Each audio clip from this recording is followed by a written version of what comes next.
Static buzz in the midnight air. Traffic and spook are in the gamer's lair. Blue drops falling like a neon rain. Pixel worlds driving us insane. Halo rings light up the fight. Sonic speed blurs through the night. Diablo's demons in the dungeon's breath. Path of exile paths leading to death. Live farming gossip in the glow. Digital whispers in the flow. EverQuest dreams keep us alive. Dead by daylight screams collide.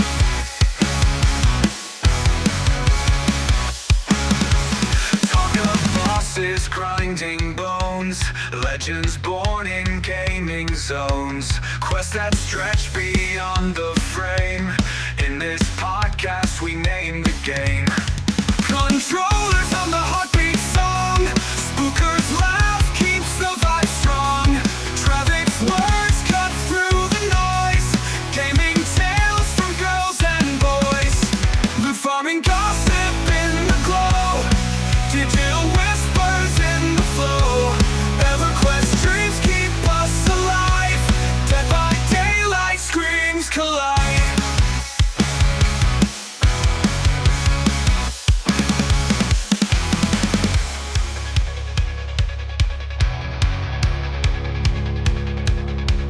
Controllers hum the heartbeat song. Spookers laugh keeps the vibe strong. Traffic's words cut through the noise. Gaming tales from girls and boys. The farming gossip in the glow. Digital whispers in the flow. EverQuest dreams keep us alive. Dead by daylight screams collide.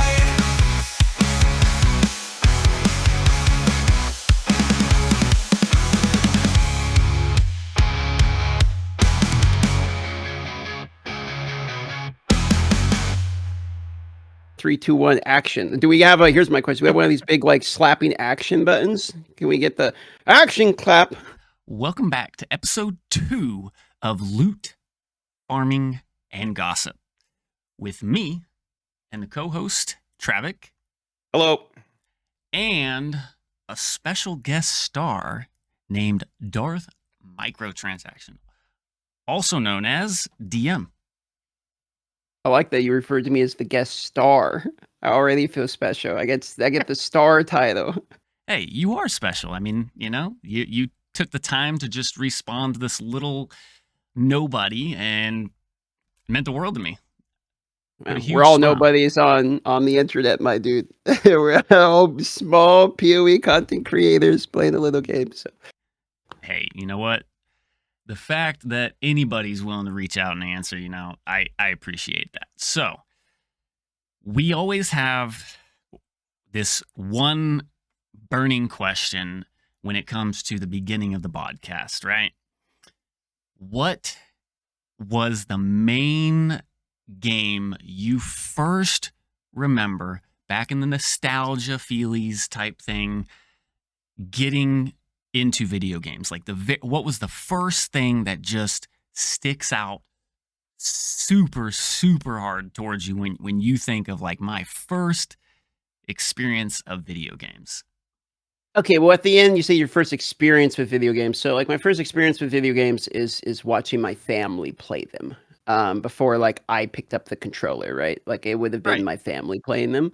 So, we kind of had this, like, crappy apartment in, like, the next city over back in the day, and what we do is we sit around and watch my dad play, like, video games, or at least that's what I remember, primarily because that's what I love, right? And so, the first one I ever saw him play was a game called Descent by Interplay. It's kind of like a spaceship. It was like an Apache, like a joystick flying around, right? Yeah, exactly. I Yeah, remember you know that. it. Yeah, I remember that. Yeah, real, actually, like, kind of ahead of its time in a way. Oh, 100%. And so you had the free 360 degree of movement and all that, and he loved that shit. He hasn't really played games anymore, but, like, he used to. And so I watched him play that, and then we had a Super Nintendo. We didn't have TV or anything growing up, and because we were a little bit more careful with what was around the household. So what we mostly did was like play games, and I watched them play Descent, and then I watched them play Super Metroid. Would have been like my other game that I remember because so I had like some actually kind of bangers. It's like my first experience, to be honest. And then we did stuff like Carmen San Diego, and Myst. 10 points. No, games kids could play. I watched them play Myst and stuff. And so my first memories are really. It's kind of ironic, honestly, because it's what we do now, all of us. But it's my first memories were watching other people play video games, and it's kind of the other way around now. Like people watch me play video games. I remember I used to watch my brother play Age of Empires 2 and stuff like that. There was The Sims, and I would always be like, oh, and now it's my turn because we would trade on we'd take like 20 minutes to put on the stove, beep boop, 20 minutes, and Yep. brother, time to get off. It's my turn, right? And then I would watch him play because I like the games. But then sometimes he watched me. Most of the time, he wouldn't watch me play. So I would sit there and play along. I'd be like, okay, that's his turn. So those are my first experience with video games. It's definitely like interacting with them in what I would consider a fairly wholesome way with the family. Heck yeah, nice. But as far as like your first, like deep down, when you think nostalgia now, looking back, your first game that you like dived into that like you couldn't wait. Sure, yeah, I see where you're going. Okay, well, the answer is always going to be RuneScape. I mean, if you look around here, like it's just there's RuneScape shit littered here. I literally have like a dozen IRL skill capes. Like I'm just really, really, really, really in love with the game. And before, funny enough, before Diablo 4 happened, like I didn't think I was going to get like lucky enough for like people actually watching me with the game. But before that happened, I was building out a Sprinter van, which we still have. That it was being built out to literally live out. It's not just a single guy. I was living in this shitty cabin. It's not that shit. I kind of like the cabin, but small 0 bedroom type of thing. And all I really wanted to do was play RuneScape, and I was doing YouTube, and I enjoyed YouTube, and I was covering various like mobile games and whatever I happened to be playing at the time. I covered dozens of games over like 8 years or whatever it's been on YouTube now, and I was building out a Sprinter van because I was just going to have a backup plan where if the YouTube went to shit because I wasn't making a ton of money or anything like that, that I would just live out of the Sprinter van. My brother lived out of his van, and not in like he has to live in a van type way. He has a full-time job. He's an adult. He works for fairly high level for the government at the time. And he really liked the tiny home, lifestyle of a van, and he was really good at building those. So, and my dad had one and all this. My family, they got a garage, and they're just really into, like mechanical shit. I've never been a big mechanical guy, but they are. And so I was going to build one of those, and we got pretty far into it because I wanted to get max cape. Like I always just wanted to grind. I was like, all I wanted to do was grind RuneScape, and I could do YouTube out of the van. And then, so, I was kind of building a lifestyle, funny enough, around just wanting to play the game. And then I got busier. But yeah, no, to go back to your original question, it's very, very easily RuneScape for me. Like, no question. Yeah, no. Quick side note on that. You said like tiny homes. Did you ever watch the big tiny home series that they had going on? What was that, a couple years ago, maybe? Maybe it's still going. I don't know. Not sure which series you're referring to, but I've seen some TV shows on it. Yeah, and a lot of YouTube videos, a lot, Trent the Traveler, all these guys. I watched plenty of YouTube series on it as well. Nice, yeah. There's a big truck guy in Alaska. It's called like Big Truck Small Home or something. I forget what it is, but there's a predominant guy who has a log cabin built out the back of his truck and stuff too. And on YouTube. Nice. The community is actually fairly small in Alaska, so like everyone kind of knows each other. Right. Cool. I feel like RuneScape's like the only one of the earlier games that I actually never dived into. I think it was more on the EverQuest side of things when people were playing RuneScape. Yeah, EQ would have been, I think, even more OG. I think that was, 90s, right? RuneScape would have been 01. It was definitely early. Yeah, I missed out on that. I get told a lot that I should try RuneScape nowadays. You should try I'll reverse the thing and tell you to try old school EverQuest, but it's fun. I actually will at some point because MMORPGs, and you would think ARPGs because that's just what I make content on, but like MMORPGs are actually my favorite genre, and is what I have the most time into, that and MOBAs. But like MMORPGs are definitely where I would have spent the majority of my time for sure, and probably have my fondest memories of gaming. That's cool. Which titles? Of MMOs? Yeah. All of them. I mean, I skipped EverQuest. Like, I played WoW. I mean, I played WoW. I played MapleStory. I played Eve. I played Cabal. I played Cal Online. I played Aeon. I played, you can go down the list of Albion. I was an alpha tester for Albion. Like, almost, I want to say almost any MMO you can name, but there's going to be a lot of niche ones you could probably pull out and defeat me on that Well, claim. true. But, Risk your So, like, life. but there's a There was Rift, Risk Rift, your life, yeah. Risk your life too. Those are some good ones. Yeah, no, I played a lot of those. I play a lot of the social stuff too.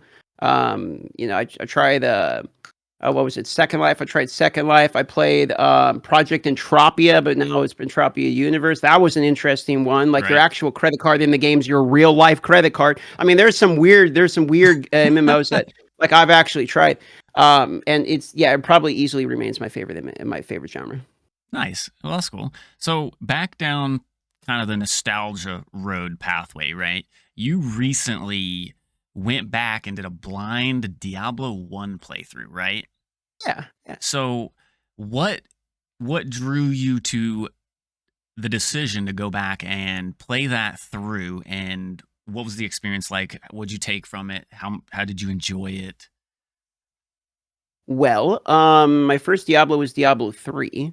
I was working at Best Buy at the time. No, you missed And Diablo 2? Dang. that's the story I'm going to here. So Dang. like I was working at Best Buy, Diablo 3 was coming out. We were like everyone's preparing for it like it's D-Day, I'm about to storm the beach here because everyone knows like there's going to be a million nerds running through this building. was And there crazy. was. It Yeah. was. Yeah, it was pretty Yep. nuts. So, I of course had to jump on the train with everybody else and I tried it and I just had a good time. I won't say it was groundbreaking for me or anything, but I wasn't like really into the genre. And I played a bit of it. I was playing with coworkers. I was a lot more casual at that time, and I was busy playing League of Legends and all these other like types of games. Anyway, right? So when D3 hit, that was my first ARPG, and then D4 was my second like Diablo, right? And so when I started playing Diablo 4, everyone just kind of assumed I was an ARPG guy. And then I had played all of these other ones. And a little bit was about, if you look on my old channel, there's a VOD somewhere of me doing a blind Diablo 2 playthrough. I think I got through like the first act, or maybe I got into, part of Act 2 or something. I didn't get very far. I played for like a few hours in one live stream. And that was the only time I played it. So everyone's like, oh, you must have loved Diablo 2. And I was like, no. Like I didn't play it. Like I said, I grew up in a household where we were a lot more restrictive with the types of games that we would play. So I didn't play Doom. I didn't play Duke Nukem. Like anything that's really like kind of inappropriate for children, we really didn't play. Right. And so I missed out on a lot of these types of games. I don't know if I would have liked them at the time anyway, because I was like I said, playing some other games. But so when they found out that, they're like, well, you gotta play Diablo 2. So it's like, okay, if I'm gonna play Diablo 2 and actually play it all the way through, then I have to go back and try the original. So I'm like, I'm just gonna play through all of them in a row. So I played Diablo 1, and then as soon as I beat Diablo 1, I played Diablo 2 all the way to I beat Diablo 2, then I played Diablo 3, then I beat Diablo 3, and then I played Diablo 4 campaign again. So I just kind of did them in a row like that to kind of see the progression, or arguably the reverse progression, like of the Diablo series. Right. And so that was a fun series of games to play through. Yeah, I definitely think Diablo 1 is actually my favorite of all of them, if I'm being honest. It's the only one I haven't played. I'm Really? telling you, it's definitely. I've been playing. God, I didn't mean to cut you off. No, you're good. You're good. It's definitely worth a playthrough, especially watching how much DM enjoyed going back and playing it, even in today's world of games that are out there. The only thing I know about D1 is what Spooker told me about the Sunday in the Cathedral and the line "fresh meat" of the butcher coming out and just destroying you. But no, D2's always been like the absolute best game in the world. Like you should absolutely like deep dive into it. There's like cool mods and everything for it. It's absolutely worth going into. I hear that, and D2 is like obviously really good. Like it's, I consider it. I think I did a video where I call it's like it's an unbeatable masterpiece in the RPG genre, right? Like I can see how Path of Exile got developed out of Diablo 2. Right. By like looking at it, you can very clearly see that. I do Most feel. of PoE. Oh, sorry. Oh yeah, go on. Most of PoE 2 is like taken or feels like it's out of D2. Sure, yeah. My one thing with D2 is I look at it and it's like this game is obviously very good, and like you can go back and still enjoy it. But it is obvious to me, it's like how I feel about RuneScape, which is you need to have originally played it in order to like optimize loving it as much now. Because it's like obviously a good ARPG, but like I do not feel the same way that I see people that grew up on this game feel. Like my cousin played it a shitload. I talked to my cousin; he loves Diablo 2. You look at a lot of the viewers that joined me during Diablo 4; they're playing Diablo 4 because they love Diablo 2 and they want like another Diablo to fall in love with, right? And people are still comparing it back to these games. So it's like, okay, obviously there's a separation between the haves and have-nots in terms of like people that originally actually played Diablo 2. Oh, 100%. Yeah. I think the biggest issue that a lot of people run into is like when Diablo 2 first came out back in 2000, right? And then the expansion, Lord of Destruction, came out in 2001. That's a really early release date for the genre that basically built the genre of the action RPG universe. And to me, playing it then and even going back and playing it now, I still see how far ahead of its time for the industry of video games that it was. For sure. Yeah, well, 100%. You can see that playing it. That's what I noticed as well. It's like pretty much everything about this game is solid. Also, it's very rare that a game gets what I would consider like all aspects of a game correct. Like you have good voice acting, good story, good music, good Good itemization, good gameplay, like good art. Like they kind of, like you say, for its time, but also if a game gets everything right, it becomes timeless, and that's kind of like what you can tell the game is, or at least from my playthrough there. I didn't go and spend 1,000 hours or anything in it, but I played all the difficulties and and all that, and I enjoyed it a good deal, and I like the graphic style of that better than I like most graphic styles these days. But I kind of like the old like Super Nintendo era of a lot of 2D stuff, a lot of pixel art type of. I like that graphic style a lot. Okay, sweet.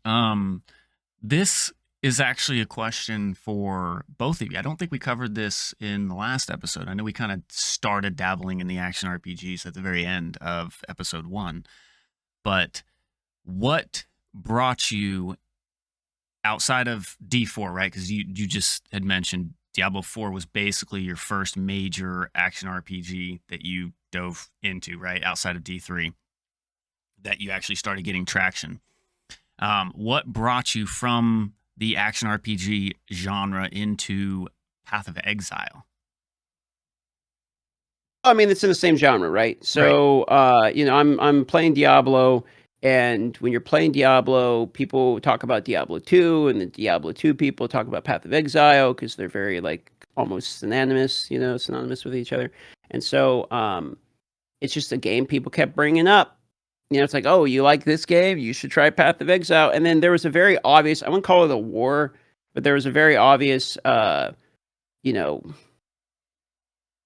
community conversation, if I'm putting it nicely, that goes on between Path of Exile and Diablo. Like that exists. And so it would be very hard for me not to notice, people talking about like this game is better or whatever. Like it's borderline impossible to miss. Right. So, people keep bringing it up all the time. I'm going to get curious about it. I'm going to try it out. And so it's like, okay, well, I'm going to go try it out. And I start playing it, and everyone's, you got to play it, with a guide and all these, third-party apps and all this shit. It's like, boys, I ain't trying to get a second job. Like I'm trying to play a video game right now. I didn't become a Twitch streamer to have a hard life. So it's like, this is gonna. Yeah, that's just kind of how I got into it. It was very from Diablo to PoE is kind of like a natural jump, honestly. Yeah, understandable. And quick note on that, because it cracks me up, because a lot of people will talk about like Diablo in the global chat on Path of Exile, and vice versa. People will talk about Path of Exile in the Diablo global chat or trade chat or whatever's out there. And it seems like a lot of times it comes to the end game is about telling you how bad the other game is. Yeah. And it's always, it's like you said, I would definitely call it like an ongoing war between the communities of Diablo versus Path of Exile, which a lot of people don't know that like GGG basically created Path of Exile on the same plate from Diablo 2. Like they literally were Diablo 2 lovers, and they wanted to make a game in the image of Diablo 2.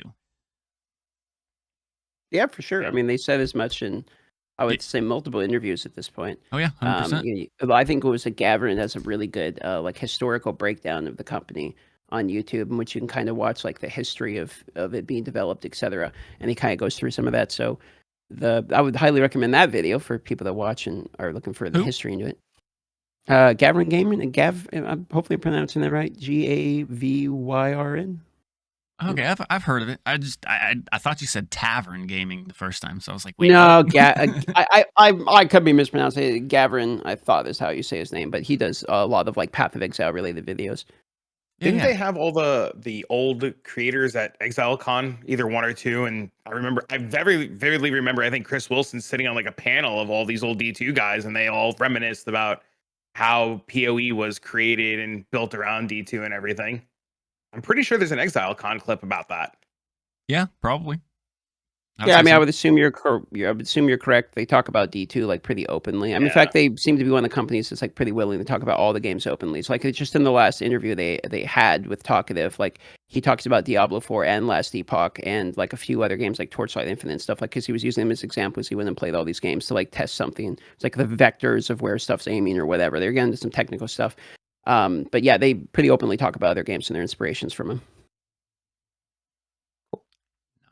Nice. And you too, Traffic? And then I'll go after you. I started Path of Exile was awkward. So I was playing D2. I still play D2. I play D2 a lot. So like I grew up playing Diablo 2. And while I was playing Diablo 2, a lot of my friends had picked up Path of Exile. And when I turned it on for the first time and I saw like the passive tree, I was hooked. So like that was like my big takeaway. I applied for the beta because all my friends apply for the beta. We all get in together, which was really cool. And I like turned the game on. I opened this passive tree and I'm like, oh my God, this is the greatest thing ever. Because I was reminiscing about, or I was playing Final Fantasy X. Was it Final Fantasy X that had the big passive tree? I think it was X. Could And be. as soon as I was on the beach and I picked up a skill gem and I put it into the slot, I was just like, oh my God, this reminds me of Final Fantasy VII. So I have this Diablo mixed with Final Fantasy game and I start playing it. And I get a little bit, I get to like Act 3. I unlock the Scion. I try to play Scion. It's miserable. And I like put the game away forever. Like we're talking like season 1, season 2, put the game away forever, try to come back in Synthesis League. Couldn't get into it, went back to D2, played other like World of Warcraft and stuff like that. And then I gambled playing PoE on stream one day and then ended up meeting this guy, Scott. And this guy, Scott, just kind of like how Darth said, was like, hey, you really need a guide. You need this program. You need this. You need this. Like, this is going to be too much for you on stream. You don't know me, but spend 5 minutes with me. I will walk you through it. I'll join your Discord. And this guy walked me through PoE, and I ended up falling in love with it forever. And if I had never met this one guy, Scott, I probably never would have played PoE again. And this was during Legion League. And he taught me how to play. He held my hand. We farmed a headhunter together for the first, like, this was my first real league. We farmed a headhunter together. And I said to him, hey, look, I don't know you. I will trust you. Take this. You taught me how to play and made me love this game. This is yours. And he's like, you have fun. I already know what this game is like. And that was it. It was just What a game over Chad. from there. Yeah, it was Yeah. awesome. Nice. Okay. Him and I have been friends since Legion League. He's like come to my house. He's like babysat my kid. Really? Yeah, Wow. he's got 2 kids now. Like I know his wife. Like we've hung out. I'm supposed to go see him soon too. He's come down for league starts. We like land league started together. It's awesome. Yeah. Exciting. That's great, man. That's Yeah. pretty rare to have relationships like that develop that far, from Yeah. the online space. Yeah, it is. Me personally, I started. It was a game. I believe it was called Sacred. I believe that was the name of it. And there was like a Sacred 1, a Sacred 2, and a Sacred 3. And it was for console, right? And this was obviously after, like, I grew up on Diablo 2. It was like one of my all-time favorites. Actually, most Blizzard games, even some of the ones that some people don't remember, I am failing to recall the name of some of them. But there's the one little side scroller with the 3 little dudes that you control in different ways. But StarCraft 1 and StarCraft 2. Oh, Lost Vikings? That's it. Lost Vikings. Yeah. Took me a moment there. I couldn't even recall it. I wasn't even going to try. That's how my brain works sometimes. So I just followed down the Blizzard path. And then I found out this game called Sacred came out. And my dad took me for my birthday to go purchase a game, and it was Sacred or another game. I can't for the life of me remember the other game, but whatever it was, it might have been one of the Alone in the Darks, maybe. I can't remember, but it was for Xbox, and he said, "Pick one. Which one do you want?" And I was like, "Okay, I want this one." He was like, "Okay, you can get both," because he secretly was hoping I'd pick the Sacred game because it was a lot like Diablo. It was the whole looter shooter action RPG style game, and he wanted to play that one, so I got dubs for my birthday. Anyways, the graphic system to me was very similar, and that's when I found out much later, was it 2013, I think, that Path of Exile launched for console. So I ended up trying it. I played it. I think I played it for several hours, kind of similar to your Diablo 2 experience. I enjoyed it. It was fun, but I learned really quick it wasn't for me. I never made it to maps. I think I was one of the ones that were the exact opposite of Traffic, right? I see the passive tree and I'm like, oh no, what am I supposed to do? And after that, I played it. I think my first character was the caster. Is it a witch, sorcerer, whatever? Yeah.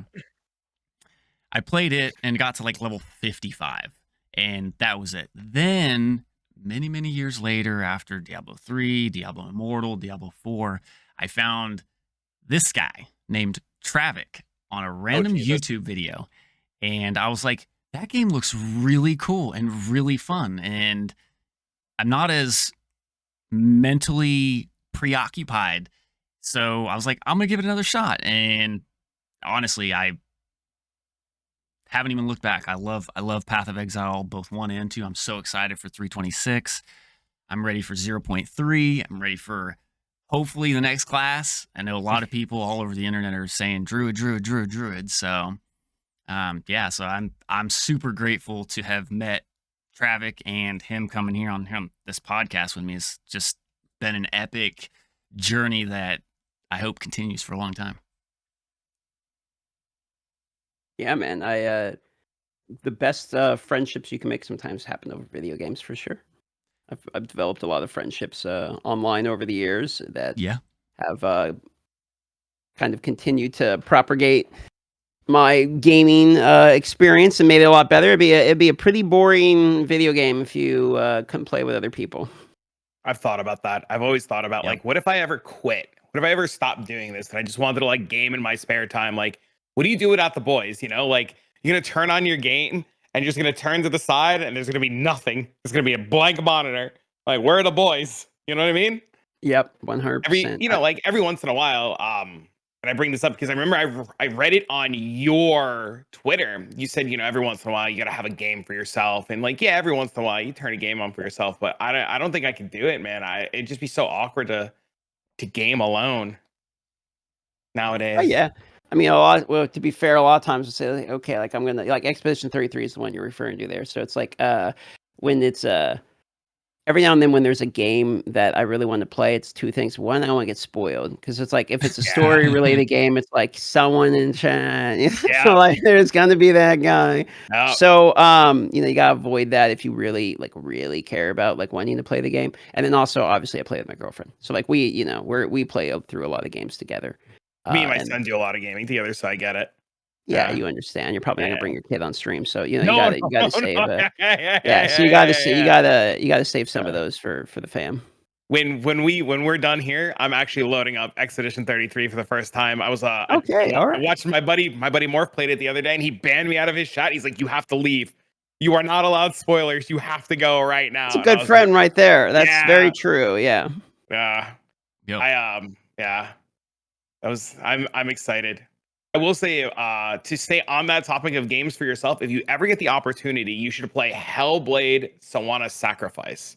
That is the only game I ever streamed that I regret streaming because, just kind of like how you said, it is such a masterpiece of a game, and the story and the lore and what's going on. It's the only game I ever regret streaming because of how impactful and how awesome it is as a game. Okay, I'll add it all into the list of potentials. Yeah, nice. strong side note, developing friends over the internet. Long story shortened for time purposes. Uh, Wizard 101 was a Oh, yeah. PC game, right? It was it's like an adventure card-based battle game. I actually played that game for several years. That's where I met my wife. Really? She lives here in Georgia. I also live here now, but I lived in California, so it was 3,000 miles apart and 3-hour time difference. And she flew out to California for a week to actually like physically meet after we obviously had engaged in conversation via phone, text, all that good stuff. And then after she was down there for a week, I was like, she's the one. And I flew out to Georgia. I was here for about a month before I flew back home and told everybody I was moving to Georgia. That's cool. There you go, man. I met my girlfriend online as well, so I Hey, understand. it's awesome. Yeah. So, back to the gaming. So the main topic today is basically action RPGs and all games in between too. We enjoy, right?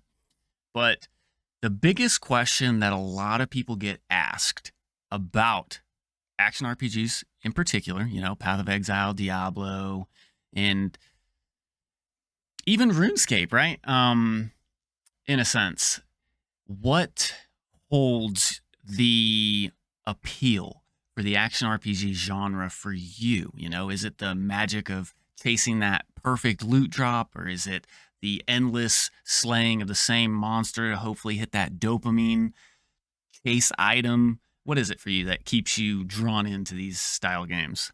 Oh boy. I think there's a few things. Is I don't like typically playing game. I mean, okay, more so now as I get older, I start to enjoy games that are more consumable. That like have an end date. We were just talking about Expedition 33, where you play a game and it's like you're done with it. Like I've never really enjoyed that style of game. Like I never really played single player story based linear style games. See, like stuff like Uncharted comes to mind. Like these are the types of games, that I typically just don't really play. Right. Last of Us, stuff like I don't really like those. With the exception of like kind of choose your own, like Detroit Become Human, were kind of fun where you get like Classic, choose your own yeah. That's a outcome. Like good one. there's some exceptions, Heavy Rain. There's some exceptions to this rule, which almost feel like a movie, as opposed to a game. But for the most part, those have been the genre I haven't enjoyed. Specifically because if I get really, really, really sucked into a game, I don't really want it to end. I mean, this is kind of like MMOs for me, right? It's like if I almost want to like have a game where you can like build a second life or something in. You know what I mean? You log in, you got your character, there's eternal progression, you're meeting other people, there's a world, there's constant updates. So the MMO style for me has tended to be the type that I get sucked into more. And ARPGs offered that same type of consistent content here. Hi, Kitty. Kitty's meowing in the background. So they have the amount of time that you can actually put into the game. First of all, has been a large influencer. Second of all, I would say that I've also enjoyed dopamine hits on the occasion. Like I used to play a decent amount of like gacha games and stuff. And so like in a way, ARPGs have some of those mechanics so you don't have to empty your wallet to get them.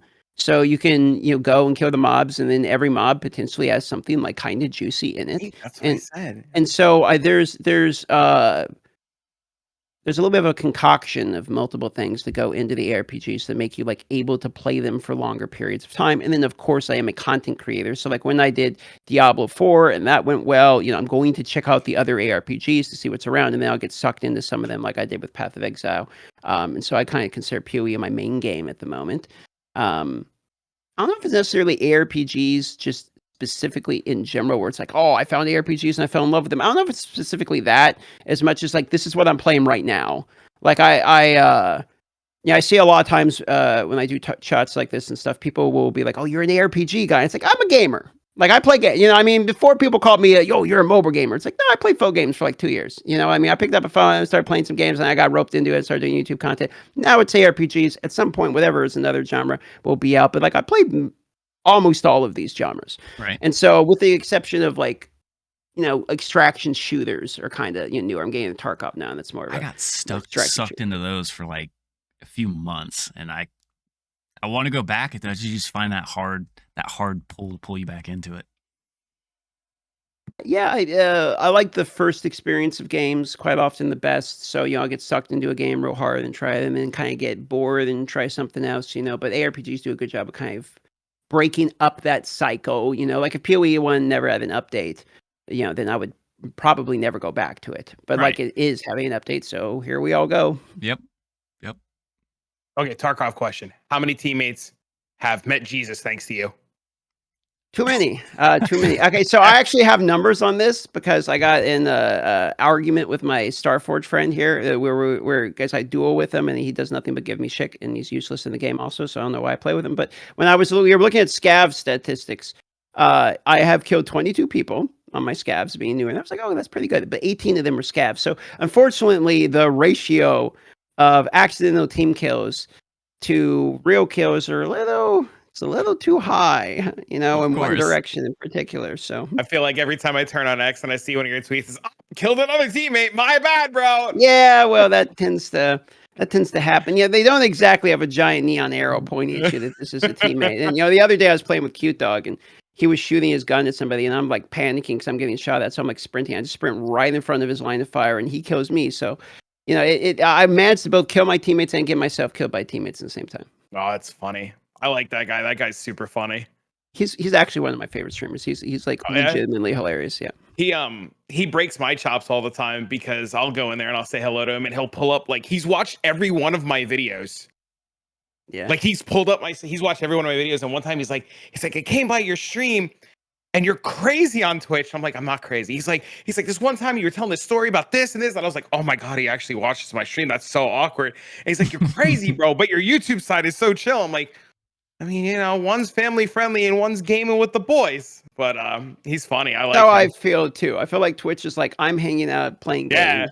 And YouTube is like, okay, I'm clocking in here. Like, I gotta be professional, Yeah, I feel like when you're on Twitch, you could like tell a couple of jokes. You could be an adult. You could be a human. You have adult conversations. And then when you turn on, YouTube, it's my uncle's brother's son's daughter's kid's nephew's cat is watching, so I can't say meow too hard because the cat's gonna freak out. So exactly. The amount of times that like I've met people in person who are like, I watch your YouTube, and it's never ever I watch your Twitch. It's always I've seen you on YouTube or I watch your Asmon react or whatever, So it's like it's always that stuff. So it's like YouTube. I feel like I'm gonna try to be a little bit more buttoned up and.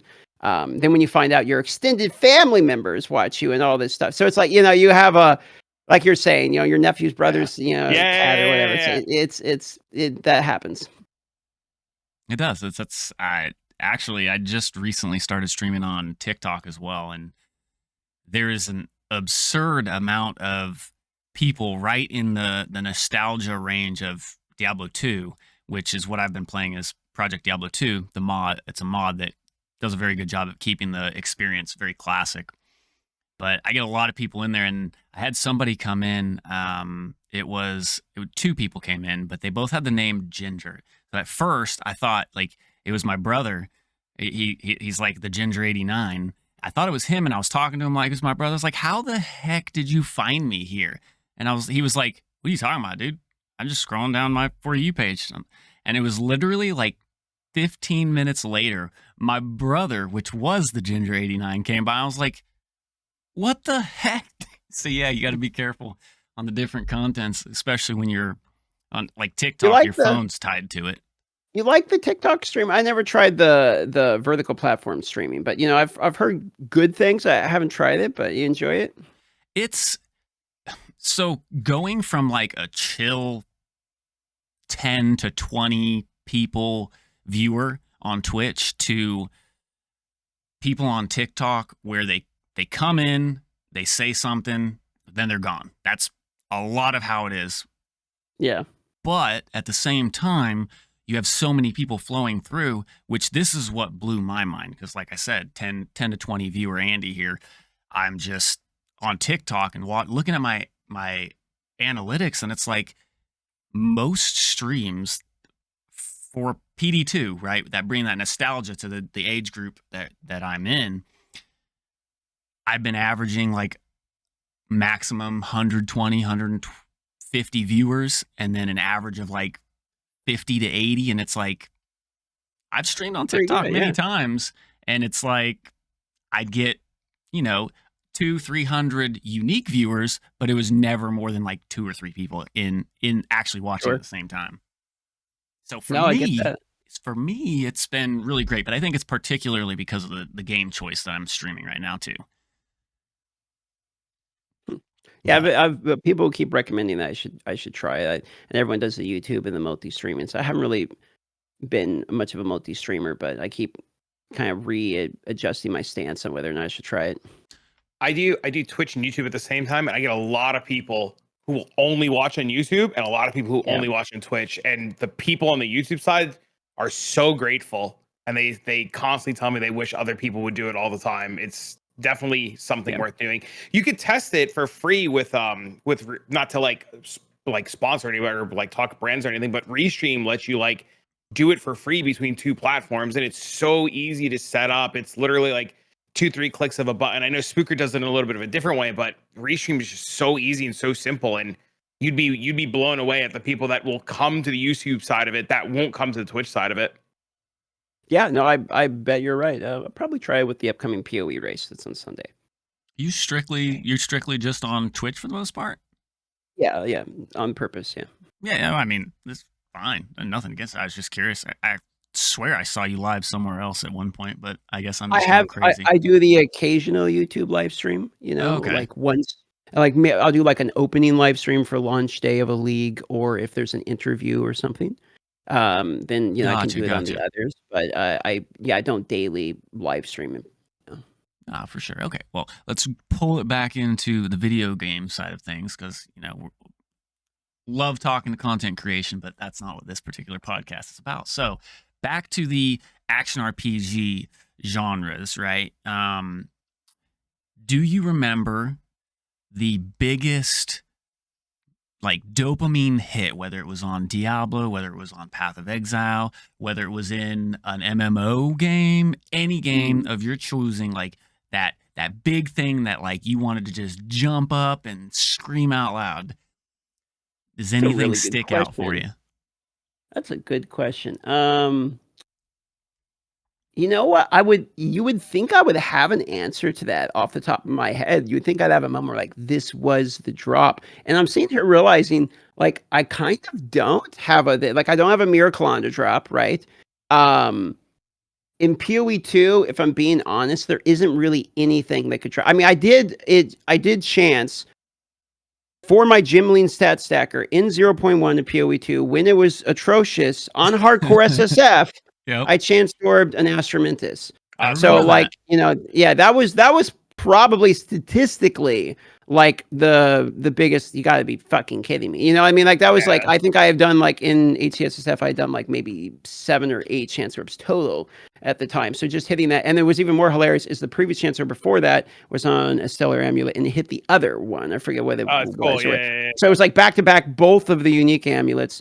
And then hearing the statistics from Jonathan about the drop rates of instruments as being 1 in 45,000 divine drops was wild to hear. So knowing like how actually crazy lucky that was, that probably statistically is the answer. Otherwise, it's probably going to be a RuneScape related drop, either I got a Pet or Draconic Visage. Like it'd be like something like that back in the day that would have been, probably particularly the more exciting. Nice. How about you, Travik? Well, I'm laughing because I watched a buddy of mine, speaking of RuneScape, get his blow pipe. I want to say it's a blow pipe. Yeah, from Solra, yeah. Yeah, and he threw his keyboard. He was so Must excited. be an Iron Man, yeah. Gotta be an Iron Man then, yeah. So excited he drew his keyboard. But I remember back in the day playing Diablo 2, and I was farming, I want to say Pindle skin. I think it was Pindle, and I remember dropping my first grandfather. And it was ever since then, my favorite item.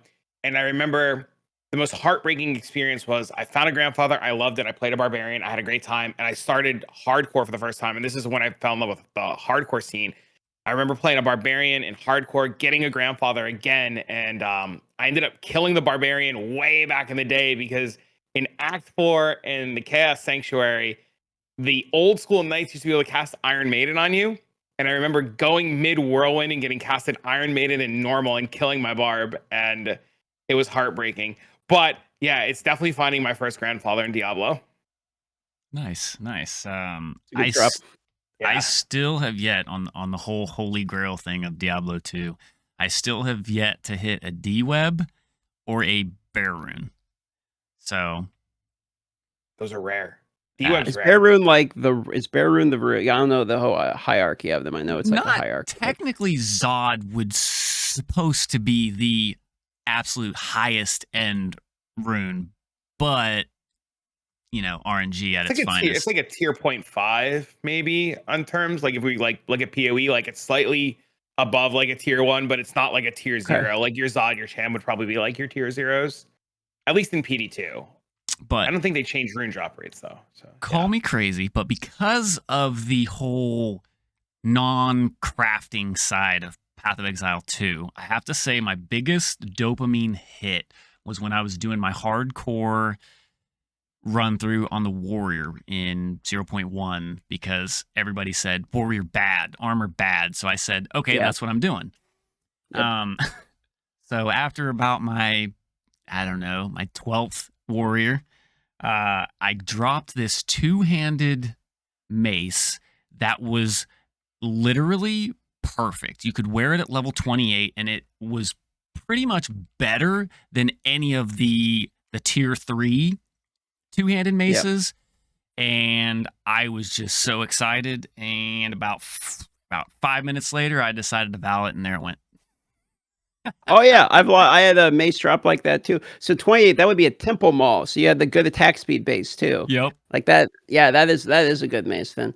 Yeah, no, I had one drop. I killed Oroth, and he dropped because it was the tier 4, whatever. He dropped like a good base, or a good base level, I should say, because it was the critical exploding corpse. So it's not actually a good base, but he dropped one that had like it was 200, and I want to say like 22 or 32% physical because I had all of and it had flat physical. That was crazy. Yeah. So on the top end, it just immediately had like 800 damage before, and then I vowed it to try to like get even more, and yep, there it went. Same thing. It was out the window as soon as it came, and I looked it up on trade afterwards because I always play HCS stuff, but I looked up a trade afterwards, and I apparently would have been 250 divine like before the divine, or the vow. So I was like, well, fucked that one up. Yep, that same mace sat in the guild bank in the currency window for the entirety until like 0.2. Yep, I feel you. I like the fracture editions now, which is nice. So you can gamble a little bit more because of the fracture. And the recombinator kind of gives you scour orb in the way, but the highs and lows in PoE 2 item crafting are very, very, very high and very low. You're either very lucky or very not, pretty much. But you are very famous for your blind runs, right?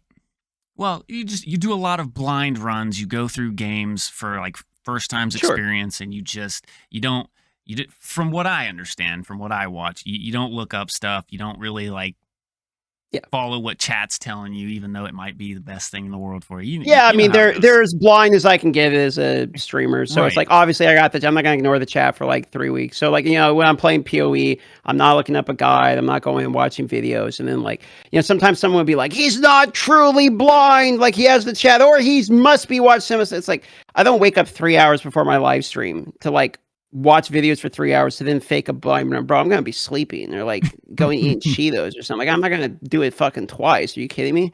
So it's they're as blind as you can possibly get them when I say blind. Yeah. Right, exactly. Well, according to Twitch, which this is probably way low number, right? But you've played 229 games from the Twitch database. Which right. What makes you enjoy the whole diving in blind? Is it just your figuring it out yourself, the puzzle aspect of it, making it yours? What about that is appeasing to you, and why do you like it? Well, 2 things. The first is if you go in without like researching, then you actually get to like play the game. Like you actually get to like see what the game is. You know what I mean? Right. I felt the same way about D4. Like I just go in, try to make my own builds. Maybe they're dog shit. Who cares? Like I'm trying to actually play the game. You know what I mean? And I've never really been a competitive guy. So it's like I kind of don't like I don't really care if I'm the best in the game. Right. You know, MOBAs were the only time I really feel like remotely competitive. Like outside of that, I don't care. I've never really been a competitive person. I play the MMOs, and most of the time I'd be blabbing with people in the world chat or like, you know, doing social stuff. The game RuneScape I play, it's not even really a competitive game. I guess more competitive these days. Like people make it competitive, but you know, it's a lot of like I'm cooking lobsters, I'm cutting a tree. So it's like I'm not, you know, I'm not inherently drawn to that aspect of it. So I don't feel this need to like immediately be good. I found that more to be enjoyable as I've gotten into like Path of Exile in particular longer. You know, the more I get into it, you want to kind of develop, you know, getting better and better at the game. But going in blind lets me actually like kind of experience what is supposed to be the experience of the game, which I think is a pretty vital tool to use when it comes to like either if you're going to review something or have an opinion on it. Like I don't know how much I would really respect somebody's opinion on like understanding and learning a game if what they did is copy pasted someone else's everything and didn't actually spend the time to figure out like how the game actually works. And I'm not saying I'm an expert. I'm not. But what I'm Right. saying is like I understand what is annoying about trying to learn Path of Exile because I tried to learn Path of Exile. So it's like I'm still not remotely like someone who can make a good build or you know crush everything. I'm not a god gamer, but like at least I tried and failed, so I know where the failures are. So when it came to like you know testing Path of Exile 2 or even saying what I didn't like about Path of Exile 1 in review, I can be like, well, they have a really dog shit way of explaining things. Like Yep. it's almost it's very bad to learn the game. And now I understand where the drop off is because I could feel myself getting frustrated at certain points. If I have a thing open where it's like do this, do this, do this, do this, do this, and I've done this with some builds. Like if I play a warrior, I'll go, let me go see what Karn's doing. I'll do it now because like I'm trying to beat stuff or I'm trying to learn, you know, about builds and stuff. But in the beginning, when you're trying the game, I need to feel where is the pain points in this game. Yep. So that I know when someone else brings up in chat, like, hey, I tried to get into Path of Exile, but like I kind of couldn't. I actually can have a conversation with them because if I skip past all of that, then the only thing I can tell that person is open up this person's guide. Zizaran did a great job in Zizaran's universe, so you can go watch this. And like that's the only answer I'll have because that's the only thing I did.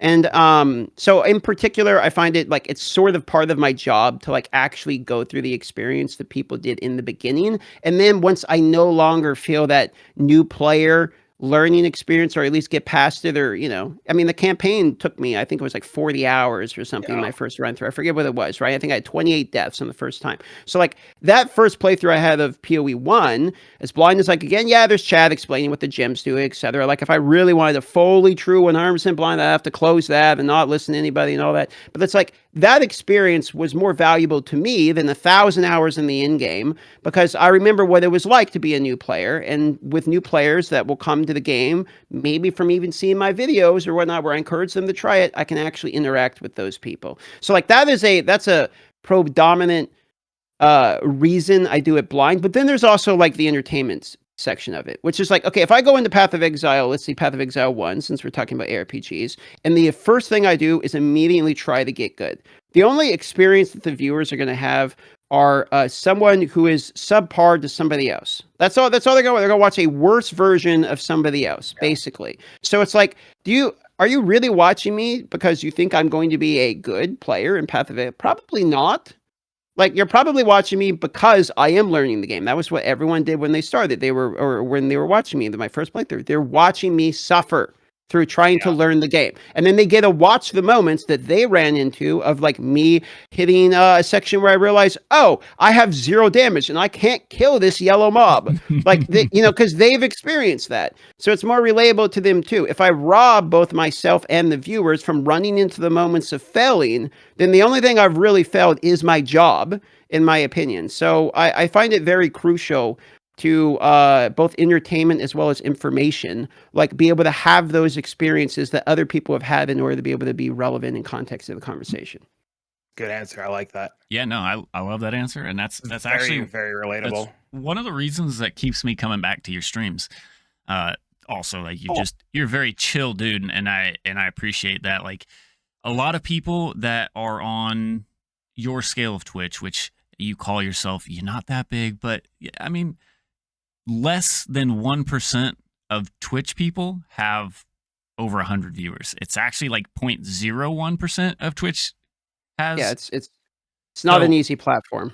Yeah. Right. Well, it's getting better. It's crazy how the actual like the algorithm and the whole for you, or not for you, but recommended and stuff. But anyways, outside of that, that's one of the things that keeps me in both of your guys' streams. Actually, I appreciate that whole you hit that wall, right? And then you climb over that wall, or you find a way around that wall, or hey, sometimes you find a way right through that wall. And I appreciate that because, coming from a gamer that I've never been one of the tip top gamers, when it comes to like the loot or figuring stuff out for those style of games. So it's kind of nice to have somebody experiencing the same problems that I run into.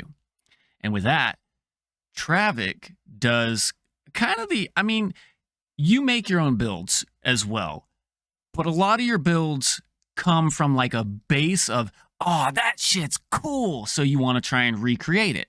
So from the other side of it, where you take that build, but you do very similar things with it, right? You take that build, but you start from the bottom and you actually show the walls that get hit lots of times, and you teach players how to overcome them. So why don't we go into that and have you kind of go through why you do that and what keeps you doing it?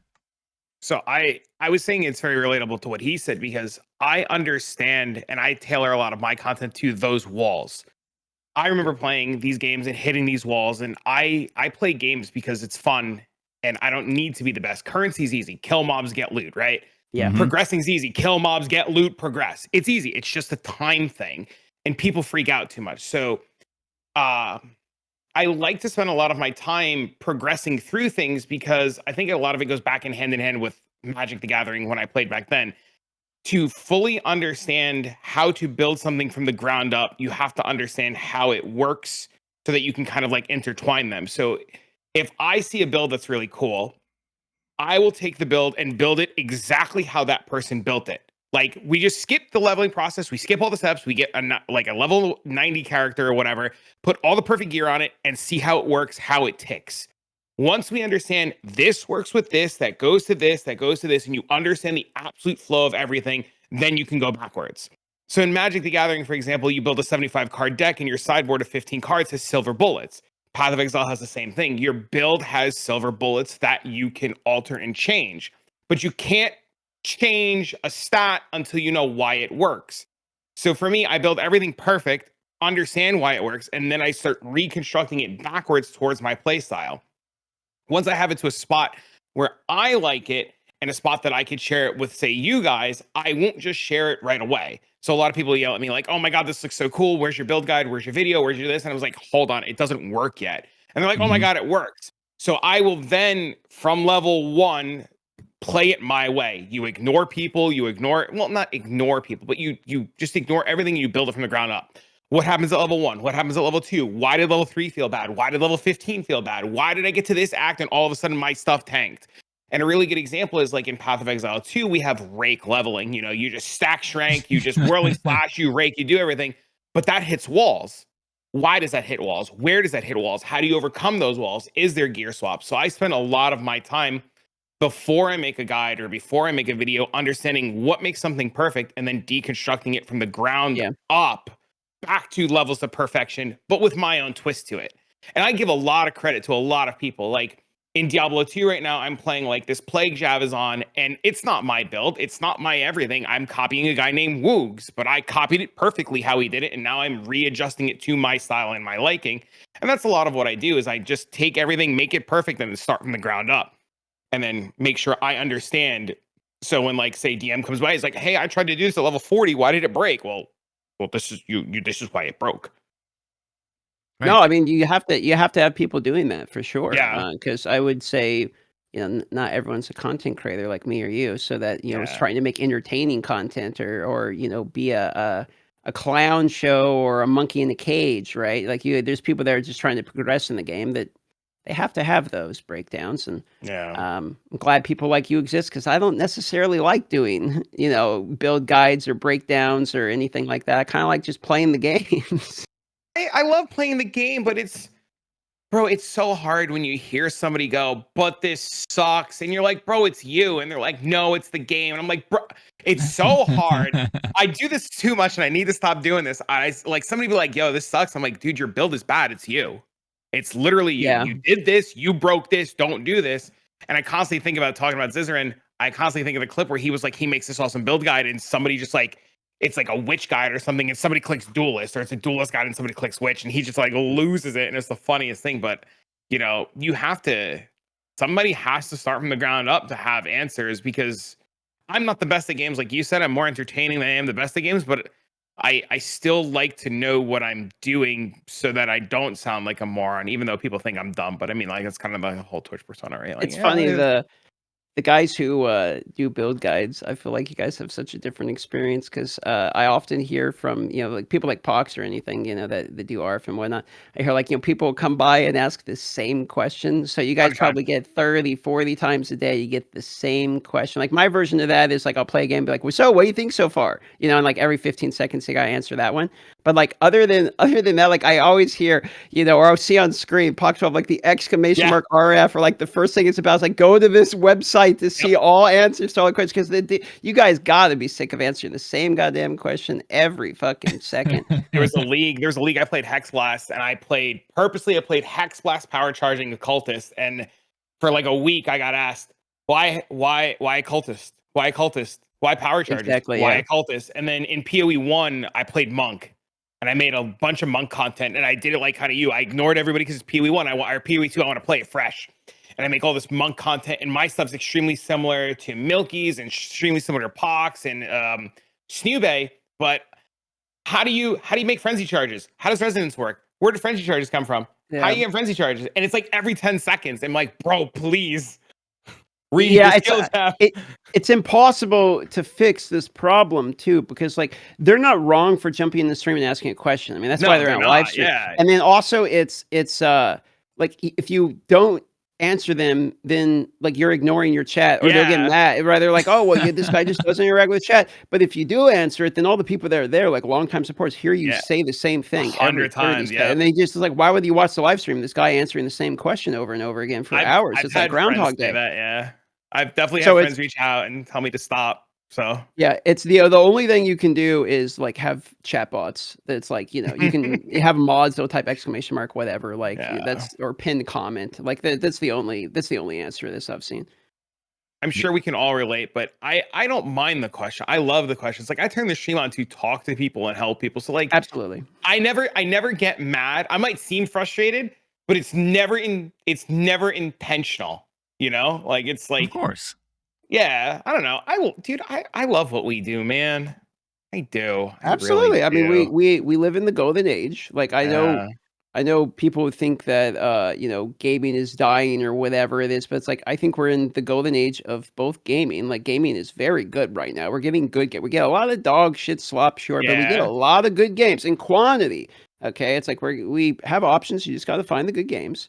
And then the other part is like we kind of live in the golden age of content creation. I don't think it's lasting another 5 years like it is. I think we're very lucky to be in the position where we are, not just because we got lucky enough to be able to do it for a living, but also because like the companies haven't all folded or become so unprofitable yet, or screwed over the low guy yet. I think that will happen sooner than people think it will.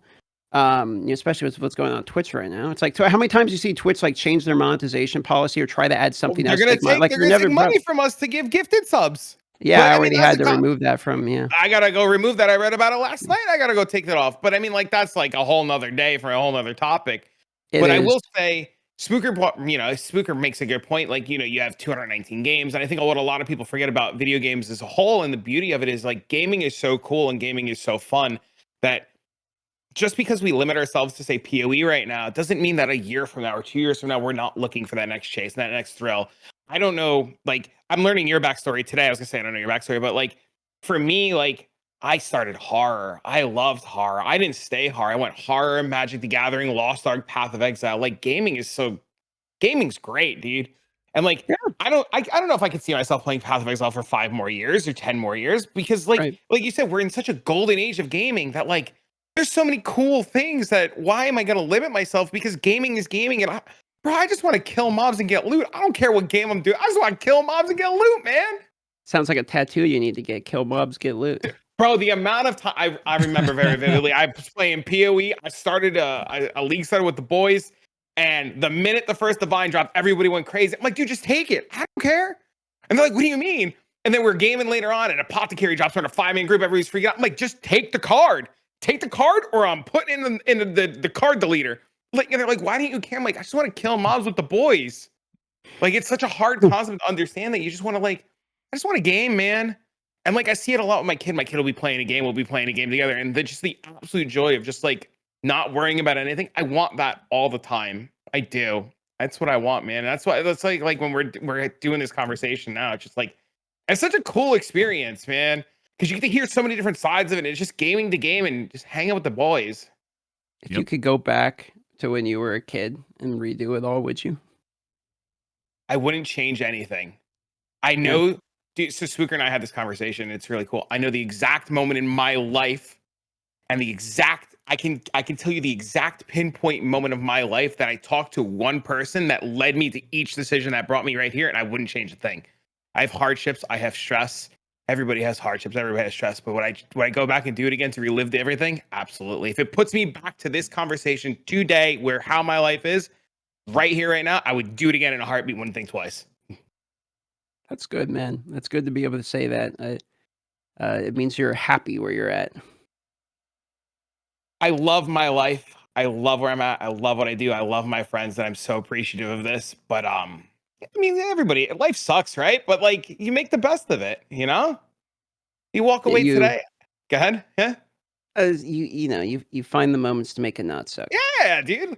This is cool. I actually DM'd Spooker in the middle of this. I was like, dude, I freaked out way too much. This whole thing, man. This whole episode is just awesome, bro. Not to get sappy and sentimental, but it's cool, man. No, get sappy, get sentimental.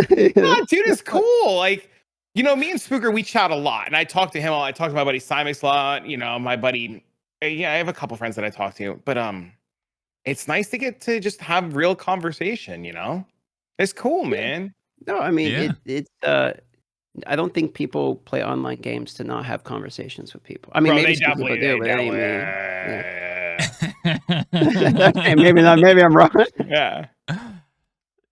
Yeah. No, definitely. But from my side of it, the whole experience of the action RPG, I kind of sit in a different boat than both of you, right? Because what I love, what brings me in the action RPG genre, right, is the whole kill mobs, get loot, and my end game for these games, whether it be Diablo 4 or Path of Exile 2 or Diablo 2, you get to that end game where you have good gear, right? Now I know DM, you play a lot of hardcore solo self-found. I don't know if you've played any softcore, how much you have if you have, but I know most of the time when you're playing Path of Exile, you're on hardcore solo self-found. So it's a little bit different because my side of things, I actually will struggle. I'll ride the struggle bus probably a lot longer than I have to because I'll get this drop, and it's not necessarily a drop I need for my build, but hey, we have this guy that I hang out with. That's my buddy, the boys. And it's like, hey, I need that's for my build. So I'll give it away. It's I found, was it Death? You found the Sork weapon 2 days ago. Right. And I gave it to my buddy that was playing Sork, and needless to say, he corrupted it and it turned into a rare, no longer unique. But nonetheless, that's what brings me fun and joy, right? In the end game grind of action RPGs is that, yeah, I could have the best of the best loot, but I still have a reason to play because I got my buddy over here that gets to play 3 hours a week. I got my buddy over here that gets to play, an hour a night or so. And then I got, Jimmy that, he plays for 30 minutes and then he gets off. And it's always Jimmy, man. So that's what fuels my constant coming back, outside of updates, of course. Updates are always, great. They change things, they add things, they modify things, they bring you a new twist to what you already enjoy. So I definitely catch myself riding that struggle bus of hitting that wall of how do I how do I do this? Because if I could have sold that to buy this for my build, then I probably would be able to jump over that wall by now. But that's what keeps me in the end game grinding and loot farming for the action RPGs. Outside of I just love just the mindless. I think that was probably why Diablo 3, to me, a lot of people will argue this, but that was why Diablo 3 kind of hit me very, very good, right? It was one of those games you turn on, you start the season, you farm your season journey, you got your 6-piece set, boom, you're just slaying Torment 6 or Torment 10, Torment 13, because they keep adding torments to that game. And, so it's the mindless, just being able to turn the game on, click a few buttons, kill a bunch of stuff, and hope something cool drops on the way, right? So I enjoy that, like, mindless, not having to think too hard while still thinking about having fun playing the game. So it's... I feel that. I mean, it's a relaxation a bit playing video games. You kind of chill out and let the stress of the day melt away a little bit. Yeah, and that's actually surprised. When I first started streaming on Twitch, I was big into the first-person shooters. Apex Legends, Halo, and that was my thing, and I was known as like the raging mailman was basically my persona. And I just, coming back to streaming, which I've only been back to streaming for 7 months roughly. I took a couple years during the whole COVID bullshit, but I wanted to completely change that persona. So now I've just been, and this was from being able to meet probably my all-time favorite content creator, because he's such a joyous, positive, energetic dude. I'm Barricade? You know who I'm talking about. And that's how that can only describe one guy. Exactly. And that's actually how I had the pleasure of meeting you, DM. So I'm glad that he brought me into your community, and I've been hanging out since. And he brought me this whole different outlook on life, right? Like, instead of looking at all the bad things that happen, pick up all the good things, pick up the good things, spread the good things, share that positivity, and it's been such a big influence, and I've been grateful everything from meeting him and everything. And like Travis said, as far as like, if I could go back and do anything different, I'd redo it all. Every bit of the struggle all the way to, because I wouldn't be where I was today if anything changed. Glad you bring up Barricade. He's a good guy. I've talked to him a decent amount as well. And he's definitely a positive influence on pretty much anyone that interacts with him, I would say. Yeah, 100%. And it's been a blessing, so, because it's crazy too, like how many people go into a stream and they're looking for that reaction, right? Whether it's the rage baiter that gets banned, or it's the dude just reaching out because he just wants somebody to feel like somebody's there. So, and that's kind of what I'm trying to focus on as far as like my content and video game. And of course, I want to just turn on the video game and just play video games and not worry about anything else. But I know how it feels to be in that thing. So when somebody does come in to chat, and I'm right there. So there's more people out there like that than you would think. Like, there's a lot of people that need at least one person to talk to still. Yep, absolutely. But back to the world of video games and action RPGs. If me and Travic have already answered this question, but we'll answer it again for you, for your sake. But any game out right now in their current state, no changes or adjustments coming or going, but right now, whether it be brand new or dating way back to your younger years, if there was one game that you could pick out of the bunch, what would it be and why? Well, You mean I can only play one game for the rest of my life, or is it just one Well, game that I think is like the best game, or like give me some context okay. to So it's a the good answer here? 'Cause question. I can pick a random game and I Yeah, can have a random answer. absolutely, You know what? absolutely. Super So Mario World, because I like Super Mario. I mean, you're right. Well, what's the set me up here? I guess the context can be we had the same context, and it was the game that you get to play forever, right? And it's the current state. Okay. No updates, no changes. Like, and that's that instantly. So we're talking desert island rules, is what you're saying. You're trapped on desert island. You can bring one game with you. You're stuck for the rest of your life. What is it? Okay, all right, I feel you. There you go. You know what? I'm gonna go Star Wars Galaxies before the combat update and the new game experience where they absolutely ruined the game. I'm talking OG Star Wars Galaxies on launch. Maybe jump to Lightspeed. That's a Like mobile game, right?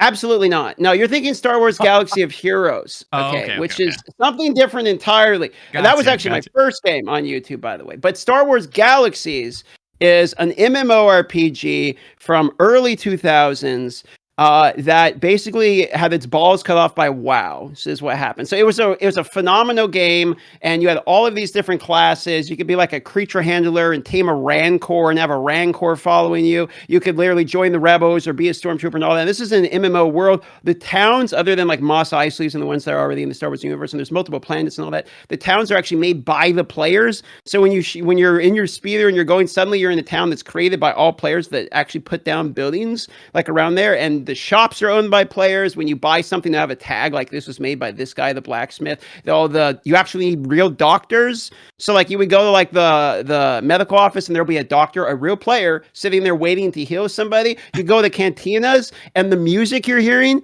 is by the players playing the music because they're a musician class, and then the other players in there are all there listening to it because you listen to music, you get buffs and all that. You go meet a bounty hunter, who's a player, you place a bounty on another player because fuck them, that's why. And then that bounty hunter goes to find them, okay? Cool. And then every now and then, if you're lucky, like once a year, you might see a Jedi, because no one knows how to become a Jedi, except they found out way later that the way you become a Jedi is you mastered 7 different classes. And it's completely random in what order and what classes you had to master in order to like feel the Force. And if you mastered all 7 of them correctly and you didn't know, then you would be like, you feel the Force as a whisper or whatever. And then you have to find in the middle of fucking nowhere this guy who happens to be a Force sensitive that can teach you like how to become a Jedi. So you would see every now and then, you would see like one Jedi. And when you see it, everyone on the server is just rushing to like go find who this Jedi is. Cause like, oh my God, it's a Jedi. I thought those weren't even real. And then he's like soloing everyone. You know what I mean? He's just popping off. So absolutely. Star Wars Galaxies is like the OG. The only problem with that is if it's Desert Island rules, there's no other players. And that game absolutely does not work without other players. True. But if you give me a time capsule and you say how it was when I was playing that game, it's going to be Star Wars Galaxies is the only game that might beat out RuneScape for me in terms of MMOs. Like it was at its peak to peak. It was very, very, very good. Yeah. I was surprised you had an answer that wasn't RuneScape. I was like, he's just going to say RuneScape. It's easy. It's easy. It's whole house RuneScape. Whole percentage. I catch him. That's why I needed the context. I needed the context for the question, because like if I'm freezing this game in time, it's Galaxies, dude. But like right now, it's RuneScape. But like if I get a choice, win. Yeah, no, 100%. Yeah, Galaxies and not desert rules, right? Of course, it would be like the stage of the game that you enjoyed during the stage of the game, right? Like mine and Travis were both Diablo 2 because we both grew up on it and the nostalgia from it and all that. So definitely a great answer, and like it's making me want to like why wasn't I in that game? Why didn't I get to experience that? It had a short window because like it had a short window. It was right when MMOs were starting to come out, like early 2000s, like they're starting to get good. Right. But then WoW came out not that long after. It had like a year, maybe 2 years. Then WoW came out, and all of the MMOs at the time were just bleeding out to WoW because everyone's like canceling their subscriptions to go to WoW. So what do all these games do? They kill their game off by becoming a shitty version of WoW. So like that's what happened with this game is they went, okay, well we're going to WASD and then like, add the taskbar, and we're going to go from like 60 plus classes which are unique, like being a doctor or literally a musician or a dancer, to like, oh, you can only pick one of like the 7 starting classes. Like, do you have a gun? Do you use a sword? Like just stupid shit. And it just became a dog shit, like uninspired, horrible version of WoW. And then because they did that, all the players that would have continued to play the game quit the game. And so they just killed their own game. But everyone was bleeding out the WoW, and everyone had to try something. Yep. I was actually one of the few well, I won't say one of the few, but I'm one of the people that I started my WoW playthrough, and it was like the free playthrough that you get to level 10. I didn't make it to level 10. Yeah, WoW is not for everybody. And it wasn't because I didn't enjoy it, because I always watched my friends playing like some of the higher level activities and that stuff. And I was like, that looks great. That looks so fun. But I couldn't make it there. So that was me. No, I feel you. My WoW days are pretty much behind me. If they ever relaunch Classic Burning Crusade, they'll probably play that again. Didn't they do that? I thought they did that. They did. But they moved it along to Wrath of the Lich King, and I played that because it was good. And now it's, they moved to Cataclysm and now Panda. And, I quit playing WoW Cataclysm. I'm going to quit playing it again at Cataclysm. So it still requires a subscription too. Yep. Yeah, $15. Terrible. Gotcha. I think that's pretty much all the general topics, and that's about the time limit. We're hitting about that 90-minute mark, which some stuff will get edited out, like this probably too. Everything staying from the beginning with all the bloopers, you're done for. Drag and drop. That's it. All done. Hey, 5 minutes. I'm okay with that. Okay, there's no problem with on my side. But anyways, was there any kind of questions or categories that you wanted to ask or talk about from you to us, being the guest star? Where you guys want to go with the podcast? What's the, everyone's kind of got, when you start the podcast, you guys kind of come together and you're like, hey, like I have an idea, I have a theme, right? And then, you get guests, and then here you are, and you're like, hey, it's happening. So like what, when you realize that, what is it? What is your goal? What is in your perfect world, your desert island scenario here? Like, where are you going with this? So it was me, right? I reached out to Travic, but I had been sitting on this idea for quite some time. Maybe didn't have all the layout, have all the paperwork and all the notes and all that stuff taken down. But the real direction that I got was I was reached out from another individual that invited me to a podcast. It's me, Reaper, Barricade, and Hberg. And it's all about Path of Exile 2. The state of the game, the direction, what we like, what we dislike, how what we just boom, everything PoE 2, right? When we did the first episode of that, I just thought to myself, like, what am I waiting for? Like, why? So I put down this idea. I just wanted to basically just shoot the shit with random people, big, large, small, tiny, friends, not friends, acquaintances. It didn't matter to me, right? This is just something that I enjoyed, just sitting down, having a conversation with some cool dudes, whether it's people I know, whether it's people I don't know, and just have fun with it, right? Not looking for any particular outcome outside of I just enjoyed the experience. Kind of the same thing of like, I just enjoy loading up the game and playing it, right? That was just something that I didn't realize how much I liked it until I was actually a part of it. Gotcha. Okay. But slightly different. Yeah. Okay. He approached me and he did the whole elevator pitch, right? And I took a chance with it, and I had no intentions of doing a podcast. It just wasn't on my radar because I have like my son and YouTube and Twitch and stuff. When he approached me and we just got on a call to brainstorm ideas and stuff like that, it really kind of reminded me of, this is a really good opportunity, like you said, to just kind of like talk and BS. And from streaming so much, so many people don't remember what it's like to be a kid, and so many people don't remember what it's like to just enjoy a game. And we had conversation today where you're just laughing about like killing mobs and getting loot. And if we could sit down and we could talk to people and we can remind people that games are fun, you don't have to be the best. You can be the best. You can get there.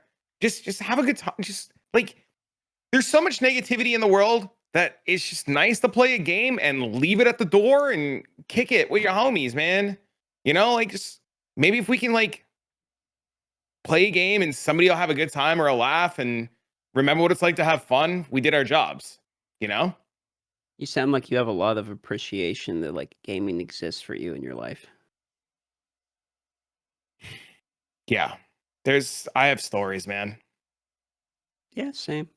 I Yeah. feel it. We all I have understand. stories, and maybe if you're interested, DM, it coming back and returning in a later episode, maybe we can discuss some of those things. If you would like, you're more than welcome to come Anytime, bud. appear on another episode and be at your choosing. Right now, of course, it'd be a little down the line because I'm surprised with like I was saying earlier. I'm very, very surprised with how many people have actually reached out back. Because it's just me, shot in the dark. Like you're a big content creator, right? You're busy. I know you laugh, but I messaged you and 7 other people. You were the first to even respond. Like I just had 7 people in mind, and you were the first to respond. Because I'm not this big content creator. You keep saying, but it's like, I'm dude, dude. But you are, right? And no matter how much you're very humble, and that's honestly why I reached out to you, is because you're very humble. You're an awesome dude. I love it. You're cool, down to earth, on stream, off stream, like just you blow me away, man. And I appreciate that. And thank you for taking my invitation. And like I said, I'd love to have another episode with you down the line. So thank you. Sure. Well, thanks for the invite, guys. Yeah, it's fun. I appreciate it. I appreciate the chat. Yeah, it's a good time. Yeah, no, it was definitely good. And if you don't have anything else, I don't have anything else for you. So where you can do the editing, the clap, the cutting out, the blur dissolve, which just kind of like shrinks away. Yeah, surely high quality editing at the end here. Yep. And if anybody, listen through this way, as far as you got any ideas or any other questions that you would like to potentially shoot towards DM on the returning episode when he has time to come back for another episode, throw it down in the comments, and we'll get back to you guys, and we'll have that big old list. So again, thanks for tuning in to another episode of Loot, Farming, and Gossip. We appreciate you guys, and we'll see you next time.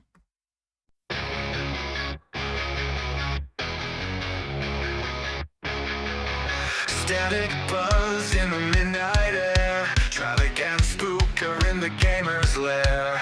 Loot drops falling like a neon rain. Pixel worlds driving us insane. Halo rings light up the fight. Sonic speed blurs through the night. Diablo's demons in the dungeon's breath. Path of exile paths leading to death. Live farming gossip in the glow. Digital whispers in the flow. EverQuest dreams keep us alive. Dead by daylight screams collide.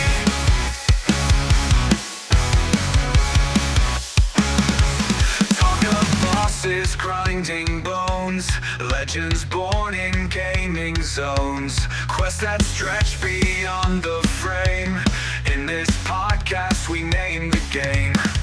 Controllers on the heartbeat song. Spookers laugh keeps the vibe strong. Travic's words cut through the noise. Gaming tales from girls and boys. Loot farming gossip in the glow. Digital whispers in the flow. EverQuest dreams keep us alive. Dead by daylight screams collide.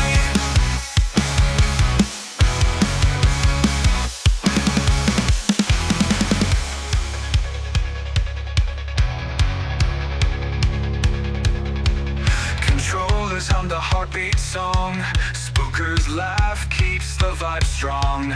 Travic's words cut through the noise. Gaming tales from girls and boys.